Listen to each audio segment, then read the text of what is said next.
Sleight of hand, bait and switch, smoke and mirrors.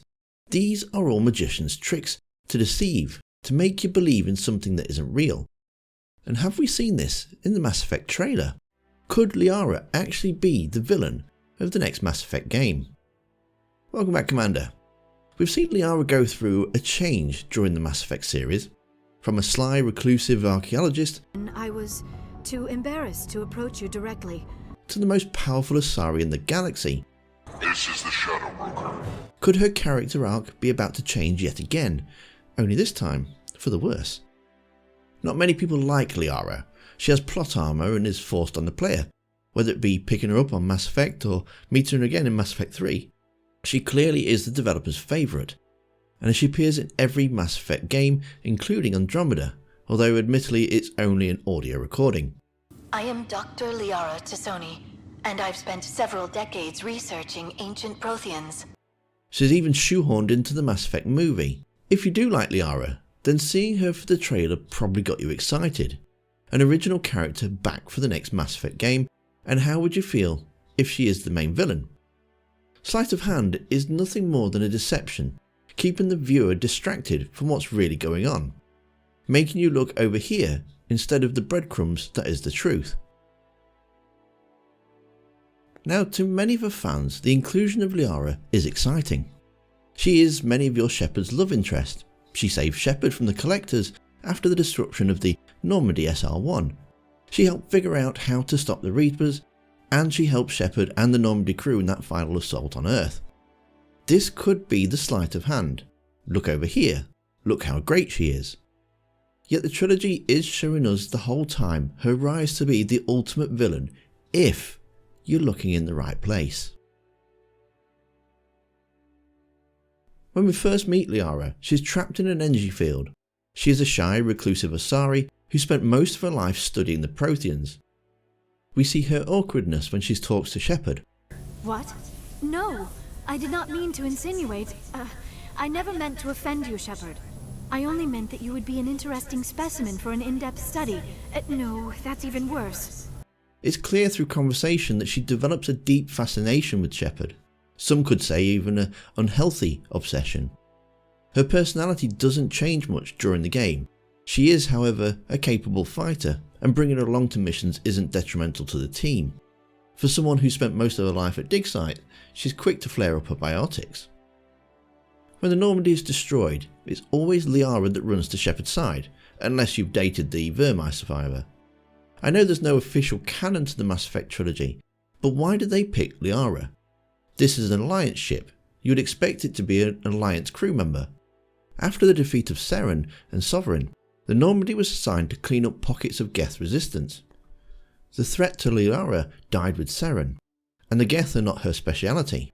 If anything, keeping Tali on board whilst they look out for the remaining Geth would make more sense.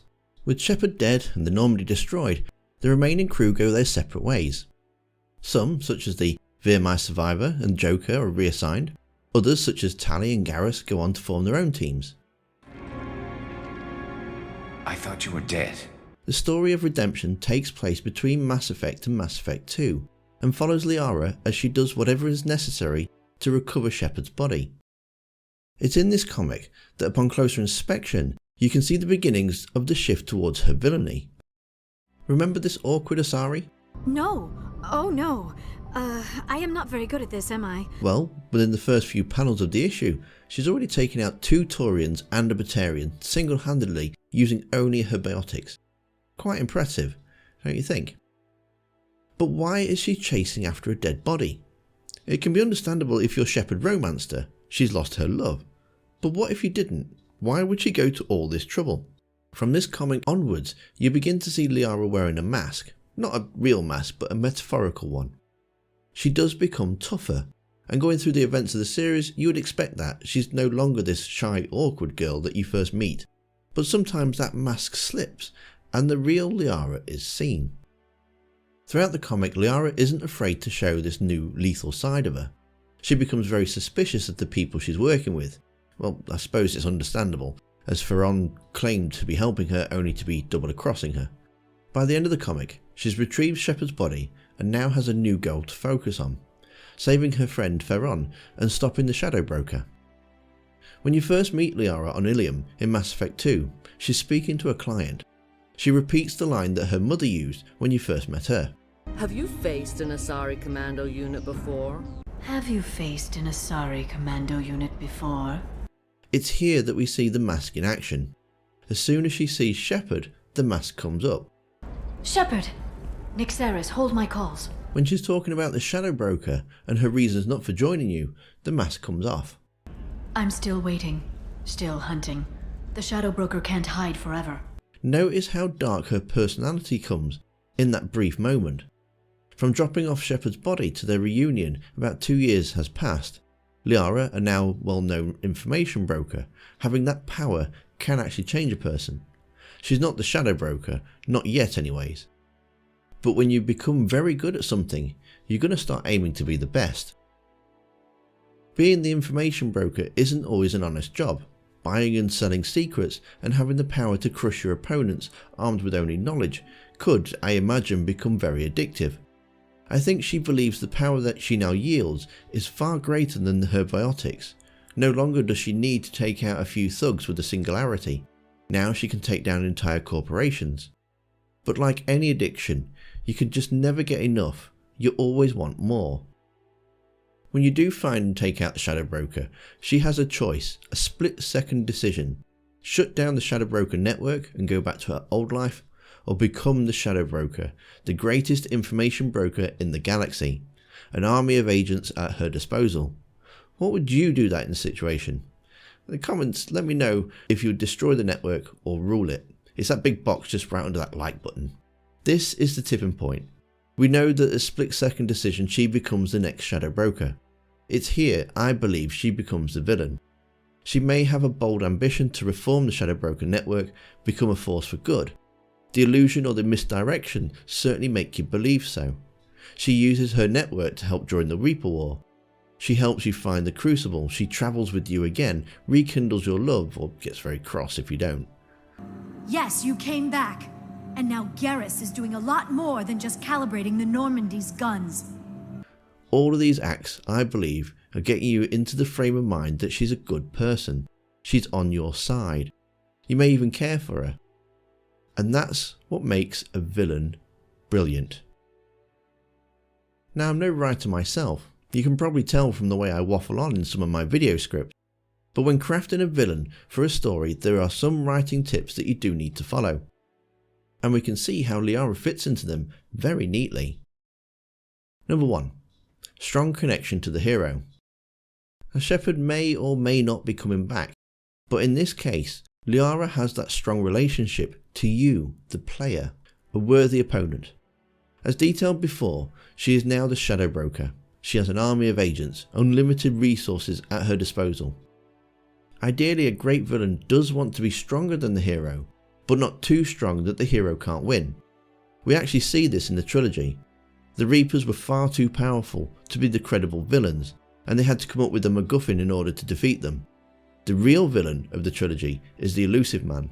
He has the money, the power and the resources, but when it comes down to it, he's just one man. Mass Effect 2 is all about building up your connection with him, as in that first point. And then in Mass Effect 3, he's always one step ahead of you, until the final moment. And this leads into the next point, clear morals. The best villains don't see themselves being the villain. They're just trying to do what they think is right, usually for a loved one or some other moral choice. For example, Anakin Skywalker became Darth Vader because he thought he could save his wife Padme. Ocelot, in the Metal Gear Solid franchise, was a triple agent because he was trying to save his friend and idol, Big Boss.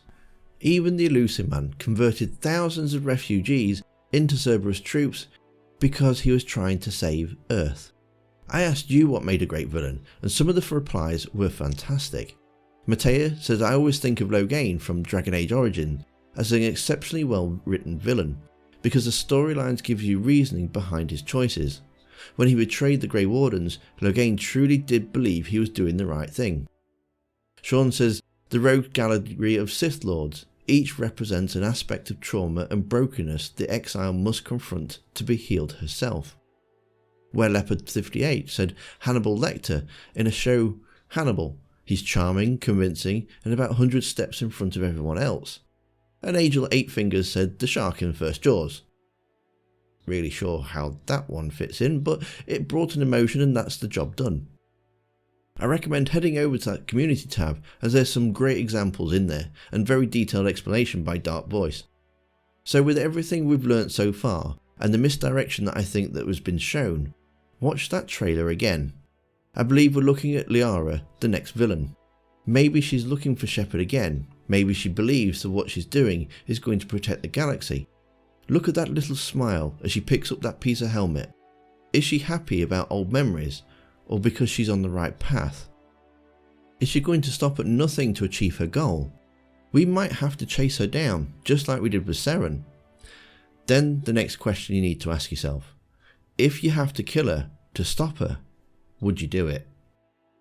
This one at the minute will have to remain a mystery, but there are other mysteries in the Mass Effect galaxy that have been solved, and to see them you'll need to watch this video next. If you enjoyed the video, please hit that like button, or to support the channel, the join button for membership. And I'll see you next time. Commander.